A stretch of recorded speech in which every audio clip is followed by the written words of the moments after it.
नमस्कार. मी Navnath Vilas Bhujbal, Bharatiya Janata party OBC Pune जिल्हा अध्यक्ष राहिला कासारीमध्ये आहे. खऱ्या अर्थानं जिल्हा परिषद पंचायत समितीचं या ठिकाणी निवडणूक चालू आहे.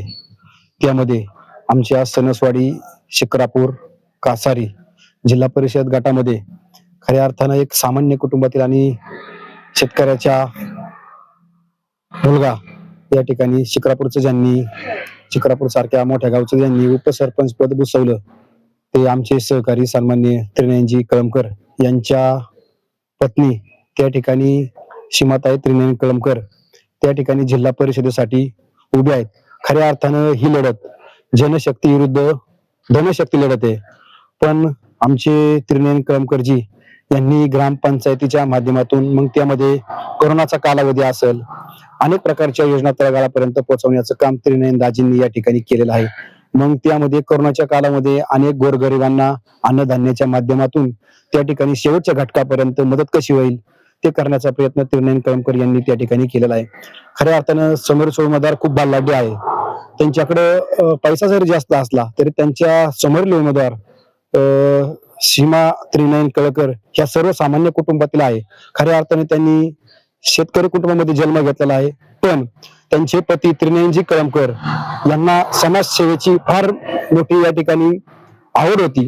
ती आवड पूर्ण करण्यासाठी त्यांनी भारतीय जनता पार्टीच्या माध्यमातून पुरस्कृत असे त्यांना एअर कंडिशनर हे चिन्ह मिळाले आहे. तरी तर सर्व जिल्हा परिषद गटातील सर्व माता भगिनींना, माझ्या लाडक्या बहिणींना एक विनंती करतो, अशा सर्वसामान्य कुटुंबातील कार्यकर्त्याला या ठिकाणी जिल्हा परिषदेमध्ये जायची आपण संधी द्यावी, एवढेच या निमित्ताने सांगतो. आमच्या जिल्ह्याचे अध्यक्ष सन्माननीय प्रज्वलदादा कंदा असतील, त्याचप्रमाणे आपल्या महाराष्ट्र राज्याचे मुख्यमंत्री आदरणीय देवेंद्रजी फडणवीस साहेब असतील, त्याचप्रमाणे भारतीय जनता पार्टीचे प्रदेशाचे अध्यक्ष सन्माननीय रवींद्रजी चव्हाण साहेब असतील, यांनी अनेक प्रकारच्या योजना त्या ठिकाणी तळागाळापर्यंत ग्रामस्थांना देण्याचं काम केलं आहे. मग त्यामध्ये लाडकी बहीण असेल, आमच्या लाडक्या बहिणींना महामदत म्हणून 1500 रुपये त्यांनी देण्याचं काम केले आहे. मग माझा शेतकरी वर्ग असेल, शेतकऱ्यांना, सर्वसामान्य शेतकऱ्यांना या ठिकाणी राज्य सरकारचे 6000 रुपये असेल, केंद्र सरकारचे 6000 रुपये असेल, असे 12000 रुपये सुद्धा देण्याचं काम भारतीय जनता पार्टीच्या माध्यमातून या ठिकाणी करण्यात आलेलं आहे.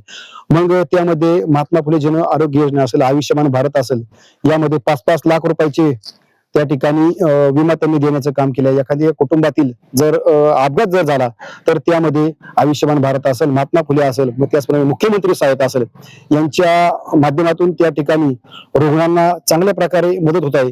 मग आपल्या त्या ठिकाणी आपले पंतप्रधान असेल नरेंद्रजी मोदी साहेब, खऱ्या अर्थाने त्यांनी सुद्धा या ठिकाणी कौतुक केलं पाहिजे. कोट्यवधी जनतेला त्या ठिकाणी अन्नधान्य मोफत देण्याचं काम या भारतीय जनता पार्टीच्या माध्यमातून या ठिकाणी करण्यात आलं आहे. म्हणूनच सर्व ग्रामस्थांना आणि सर्व तमाम जनतेला मी विनंती करतो, जर आपल्याला हे योजना जर भविष्यामध्ये चालू ठेवायचं असेल तर खऱ्या अर्थाने भारतीय जनता पार्टीच्या पुरस्कृत उमेदवाराच्या पाठीमागे उभं राहिलं पाहिजे. म्हणजे शिवाताई त्रिनयन कळमकर यांच्या पाठीमागे आपण सर्वांनी उभं राहावं. अशा अनेक प्रकारच्या योजना आहेत. मग कालच त्या ठिकाणी केंद्राचा अर्थसंकल्प त्या ठिकाणी हे केला, मांडला.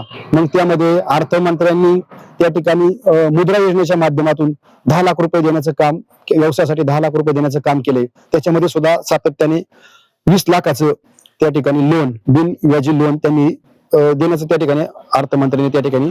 मग असं असंख्य प्रकारच्या योजना भारतीय जनता पार्टीच्या माध्यमातून त्या ठिकाणी आलेल्या आहेत.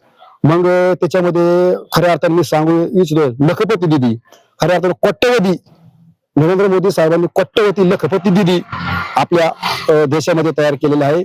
मग त्यामध्ये लखपती दिदीचा विषय असा आहे की आपल्या ज्या माता भगिनी असतील, ज्या महिला असतील, त्यांना 5 लाख रुपयाचं अनुदान हे भारतीय जनता पार्टी केंद्राच्या माध्यमातून आणि राज्याच्या माध्यमातून देण्यात आहे. 5 लाख रुपये त्या ठिकाणी बचत गटाला दिल्याच्या नंतर बिनव्याजी त्या ठिकाणी वापरायला भेटतं आणि त्यामधूनच महिलाचं सक्षमीकरण होतं. आणि लखपती दिदी ही योजना सुद्धा खऱ्या अर्थाने चांगली आहे. खऱ्या अर्थाने सर्वांना अंतःकरणापासून, मनापासून या ठिकाणी मी विनंती करतो, ही लढाई जनशक्ती विरुद्ध धनशक्ती जरी असली तर खऱ्या अर्थानं सीमाताई त्रिनयन कळमकर या कामाच्या उमेदवार आहे. आणि खऱ्या अर्थानं आपण अशाच उमेदवाराच्या पाठीमागे उभं राहिलं पाहिजे. त्या सामान्य कुटुंबातील असल्यामुळे त्यांना जनतेची एक जाण आहे. शिक्रापूर सारख्या एवढ्या मोठ्या ग्रामपंचायतीचं उपसरपंच पद त्रिनयनजी कळमकर यांनी भूषवलं आहे, ही गोष्ट सोपी नाहीये. खऱ्या अर्थानं त्यांनी विकासाचा वारसा आणि वसा जपण्याचं काम शिक्रापूर आणि सणसवाडी घाटामध्ये त्या ठिकाणी केलेलं आहे. म्हणून सर्व त्या ठिकाणी माझ्या मतदार बंधू भगिनींना आणि लाडकी बहिणींना या ठिकाणी अंतःकरणापासून मनापासून विनंती करतो, उद्याच्या येणाऱ्या 7 तारखेला उद्या